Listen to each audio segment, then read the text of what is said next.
The Prelude, Book 4. William Wordsworth. Summer vacation. Bright was the summer's noon, when quickening steps followed each other till a dreary moor was crossed, a bare ridgecombe, upon whose top, standing alone, as from a rampart's edge, I overlooked the bed of Windermere, like a vast river, stretching in the sun. With exultation, at my feet I saw lake, islands, promontories, gleaming bays, a universe of nature's fairest forms proudly revealed with instantaneous burst, magnificent, and beautiful, and gay. I bounded down the hill shouting amain for the old ferryman. To the shout the rocks replied, and when the cairn of the flood had stayed his oars, and touched the jutting pier, I did not step into the well-known boat without a cordial greeting. Thence with speed up the familiar hill I took my way towards that sweet valley where I had been reared.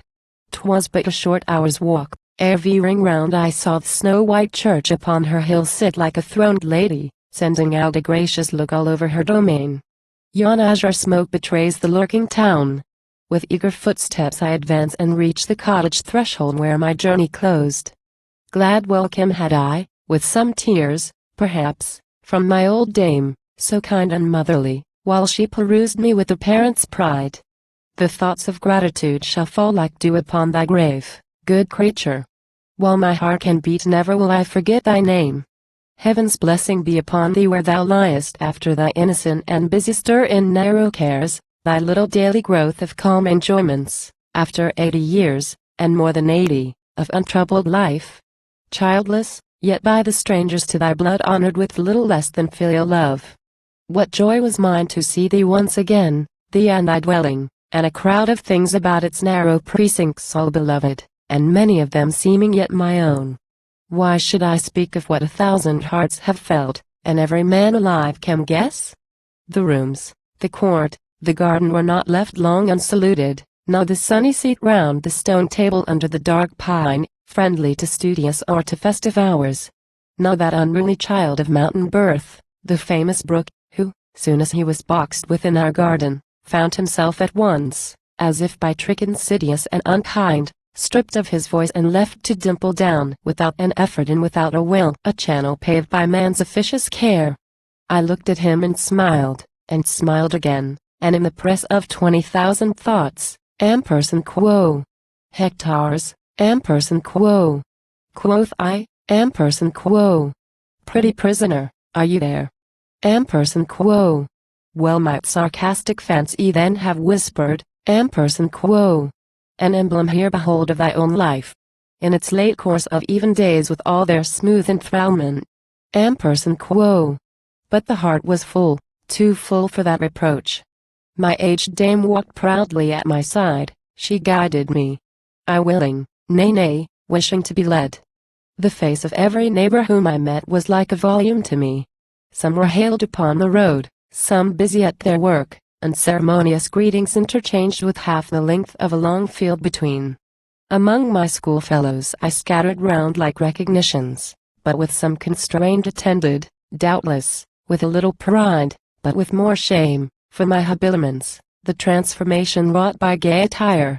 Not less delighted did I take my place at our domestic table, and, dear friend, in this endeavor simply to relate a poet's history, may I leave untold the thankfulness with which I laid me down in my accustomed bed, more welcome now perhaps than if it had been more desired or been more often thought of with regret. That lowly bed whence I had heard the wind roar, and the rain beat hard, where I so oft had lain awake on summer nights to watch the moon and splendor couched among the leaves of a tall ash, that near our cottage stood, had watched her with fixed eyes while to and fro in the dark summit of the waving tree she rocked with every impulse of the breeze. Among the favorites whom it pleased me well to see again, was one by ancient right our inmate, a rough terrier of the hills. By birth and call of nature preordained to hunt the badger and unearth the fox among the impervious crags, but having been from youth our own adopted, he had passed into a gentler service. And when first the boyish spirit flagged, and day by day along my veins I kindled with the stir, the fermentation, and the vernal heat of poesy, affecting private shades like a sick lover, then this dog was used to watch me, an attendant and a friend, obsequious to my steps early and late, though often of such dilatory walk tired, and uneasy at the halts I made. 100 times when, roving high and low, I have been harassed with the toil of verse, much pains and little progress, and at once some lovely image in the song rose up full-formed, like Venus rising from the sea. Then have I darted forwards to let loose my hand upon his back with stormy joy, caressing him again and yet again. And when at evening on the public way I sauntered, like a river murmuring and talking to itself when all things else are still, the creature trotted on before. Such was his custom. But whene'er he met a passenger approaching, he would turn to give me timely notice, and straightway, grateful for that admonishment, I hushed my voice, composed my gait, and, with the air and mien of one whose thoughts are free, advanced to give and take a greeting that might save my name from piteous rumors, such as wait on men suspected to be crazed in brain. Those walks well worthy to be prized and loved regretted. That word, too, was on my tongue, but they were richly laden with all good, and cannot be remembered but with thanks and gratitude, and perfect joy of heart. Those walks in all their freshness now came back like a returning spring. When first I made once more the circuit of our little lake, if ever happiness hath lodged with man, that day consummate happiness was mine, wide-spreading, steady, calm, contemplative. The sun was set, or setting, when I left our cottage door, and evening soon brought on a sober hour, not winning or serene, for cold and raw the air was, and untuned, but as a face we love is sweetest then when sorrow damps it, or, whatever look it chanced to wear, is sweetest if the heart have fullness in herself. Even so with me it fared that evening. Gently did my soul put off her veil, and, self-transmuted, stood naked, as in the presence of her God. While on I walked, a comfort seemed to touch a heart that had not been disconsolate, strength came where weakness was not known to be, at least not felt. And restoration came like an intruder knocking at the door of unacknowledged weariness. I took the balance, and with firm hand weighed myself. Of that external scene which round me lay, little, in this abstraction, did I see. Remembered less.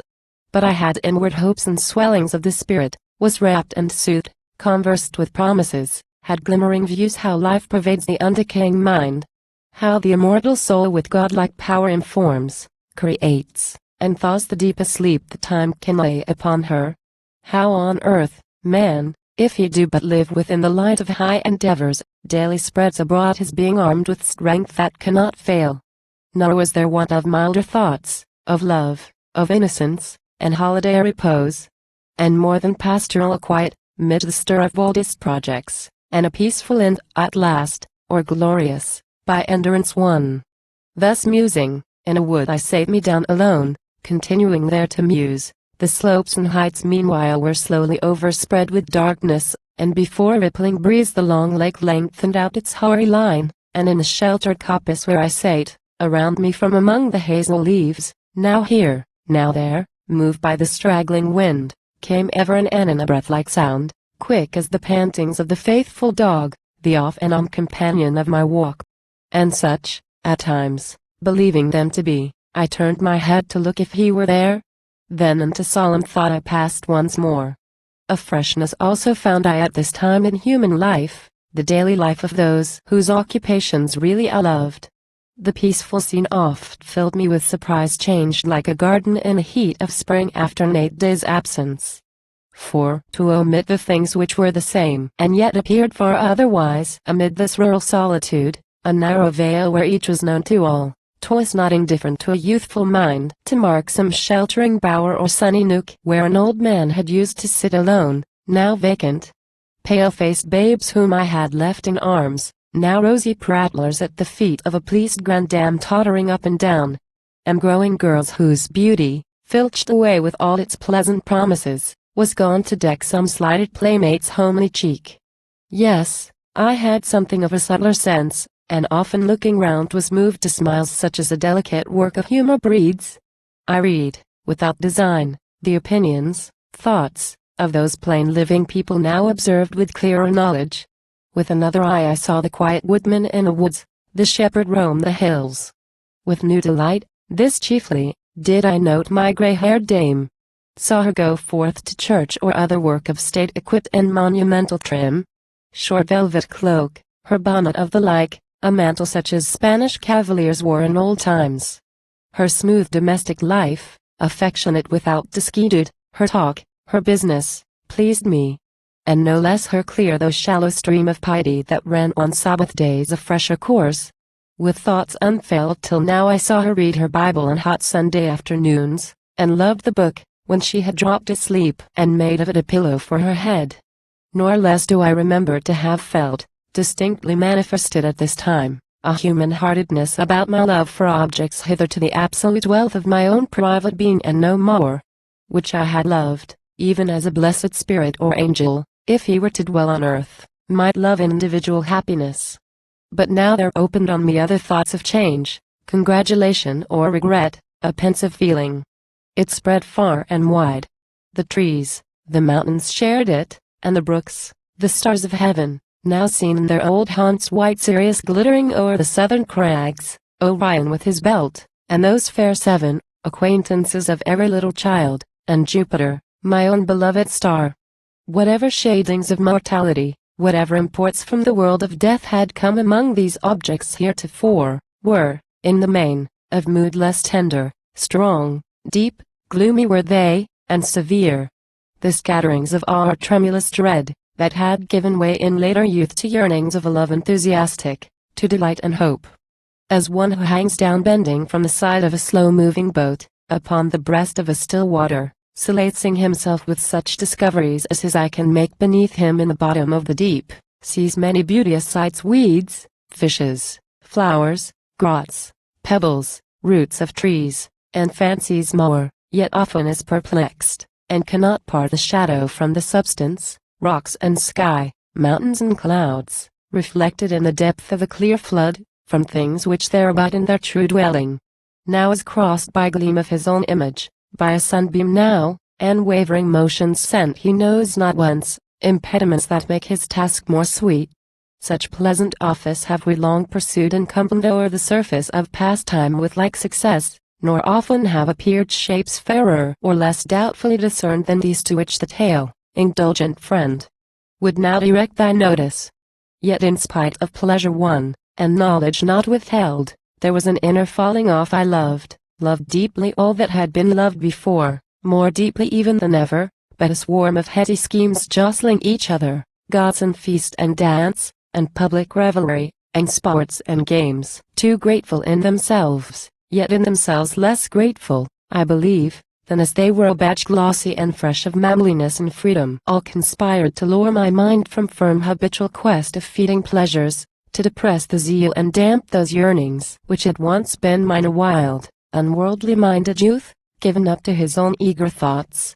It would demand some skill, and longer time than may be spared to paint these vanities, and how they wrought in haunts where they, till now, had been unknown. It seemed the very garments that I wore preyed on my strength, and stopped the quiet stream of self-forgetfulness. Yes, that heartless chase of trivial pleasures was a poor exchange for books and nature at that early age. 'Tis true, some casual knowledge might be gained of character or life. But at that time, of manners put to school I took small note, and all my deeper passions lay elsewhere. Far better had it been to exalt the mind by solitary study, to uphold intense desire through meditative peace. And yet, for chastisement of these regrets, the memory of one particular hour doth here rise up against me.